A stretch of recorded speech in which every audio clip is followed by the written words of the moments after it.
Good afternoon, Suidlanders. How are you? We hope that all is well with you. I did a video recently about Vegkop and how the story of Vegkop, the battle near Heilbronn in the Free State in 1836, how it appealed to me and how I think more highly of it than, for instance, Blood River, which is heretical to some people, but that's my opinion.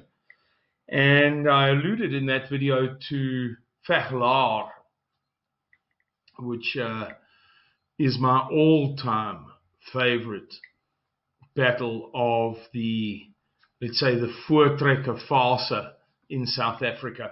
And actually, I'm not much of I'm not a particular fan of South African history. It's not, it doesn't completely fascinate me. It's not the thing that I like to read about or study the most. But there were some truly classy events that happened. Anyway, I alluded to Veglaer. Veglaer happened on the 13th to the 15th of August, 1838. Now, you know, Piet Retief was murdered on the 6th of February, 1838. So that would be July, June, May, April, March, February, 7 months prior.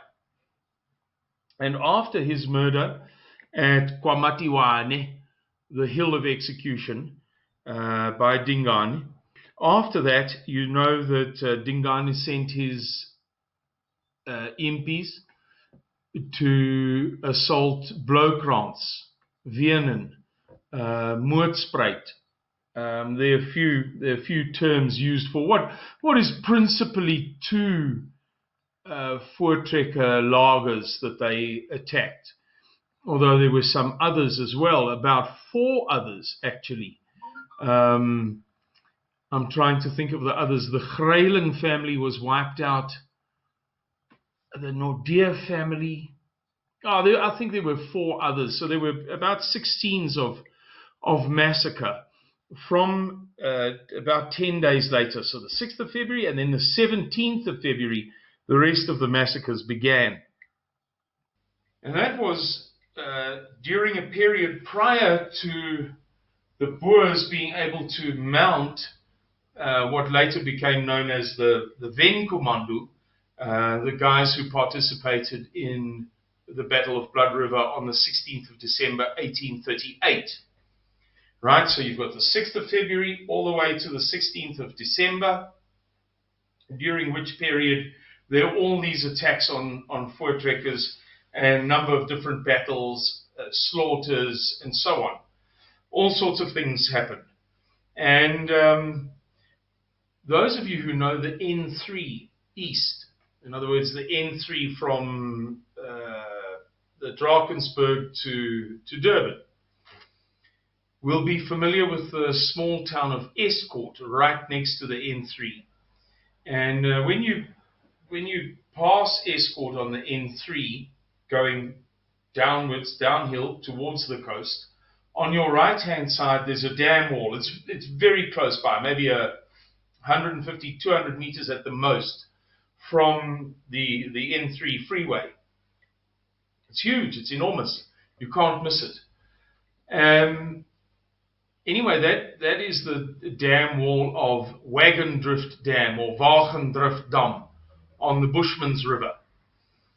And the site of Veglaer, the battle that we're going to talk about today, lies in that dam. You know, the dam waters have now submerged that site. I've been looking online for some information that I couldn't find. I used to always refer to an excellent website, but I can't find it. So I'm going to talk largely from kind of out of my head, memory, and some stuff that I've picked up on the internet where I could now. Okay, so this is my favorite, my all-time favorite battle of the Voortrekker period. It's the 13th to the 15th of August, It was at the site of the modern Wagendrift Dam near Escourt. And it was, as we said, about 7 months after the murder of Piet Retief on the 6th of February 1838, and then the subsequent massacres at Bloukrans, Wien and Moordspruit, and the other 4 little sites which began on the 17th of February. So now we're a few months ahead.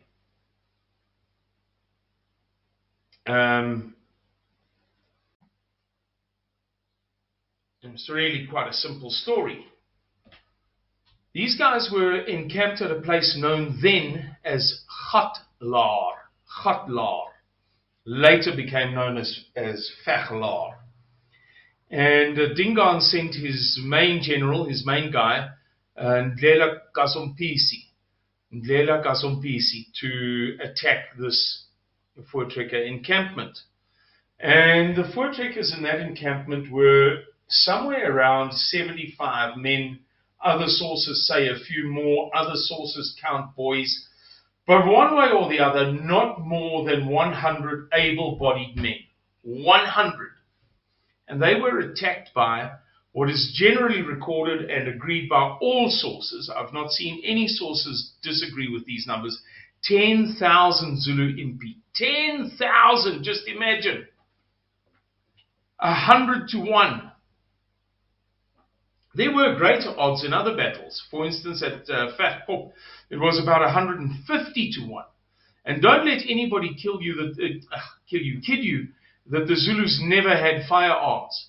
That's not the case at all. The Zulus had been trading in firearms with all sorts of people. I can think of one particular guy, an alcoholic Irishman, who was notorious in Natal for selling firearms to the Zulus. I'm not saying that they had the best firearms. I'm not saying that they had a high proportion of firearms. I'm not saying that they were even at all trained in the rifles that they had.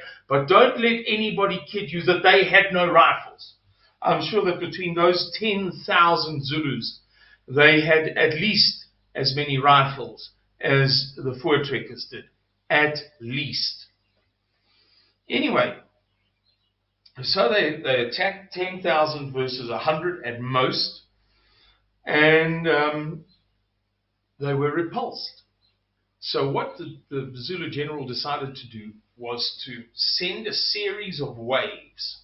Instead of having a large contingent of men rush the laager and be repulsed, that he would send smaller contingents to do their best to wear down the Voortrekkers and then rotate with others.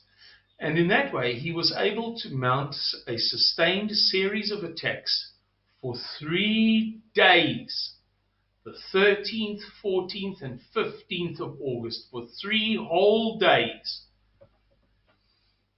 3 days and 2 nights. It was only after 3 days, we're talking about almost 24 hours a day, the Zulus finally gave up.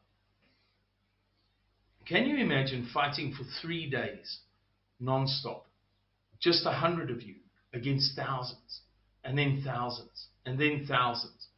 Imagine running out of water. I could be mistaken, and I don't want to bull dust, if you'll excuse the term, but I'm positive that I've read somewhere that they were running out of water, or that they had run out of water. Obviously, they couldn't just leave and go and get water in the stream. Imagine no sleep for 3 days, no rest, no opportunity to make fires and rest and recuperate, to relax for a little bit and eat food for 3 days solid. And that's what makes that story so fantastic for me.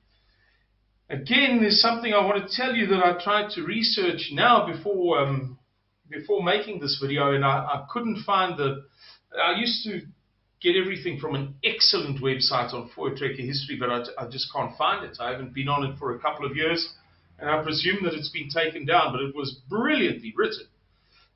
very finely researched, and I think it was the best resource on the internet.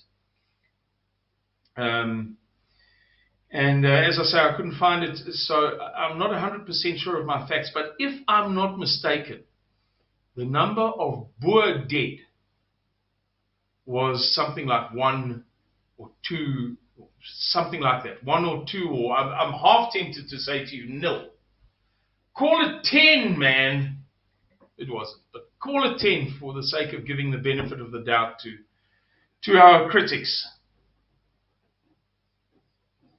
3 days, can you believe it? Anyway, that is my personal favorite story of the battles of the Boer War period. Look it up for yourself, see if you can find better sources.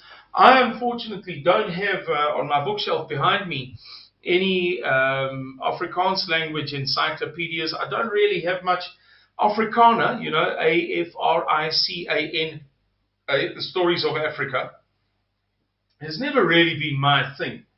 So I've not accumulated much of a library in that regard.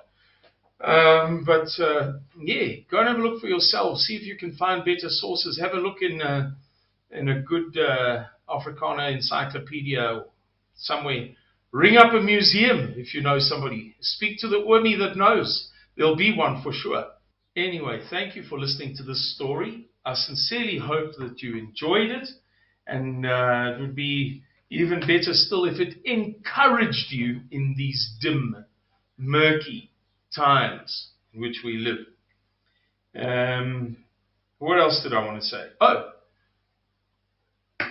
like the video if you enjoyed it, please. It is helpful to the channel. Subscribe to the channel. And what else? Share with people who don't know. Let them share our wonderful history. We are so fortunate as let's say behoudende white South Africans to be able to lean on a culture and a history, traditions, languages. I myself am not Afrikaans speaking. My people are Irish, people who have a very special hatred for our common enemy. If you want to know that story, I urge you. Perhaps I should do a video about it. Hear what the British did to the Irish in the 1800s. Anyway, enough of that, guys. Thank you very much for listening and for watching the video. Like, share, subscribe, and we'll speak again soon. Take good care of yourselves, and may our God bless and keep you and yours now and in the time that lies ahead of us. Bye-bye.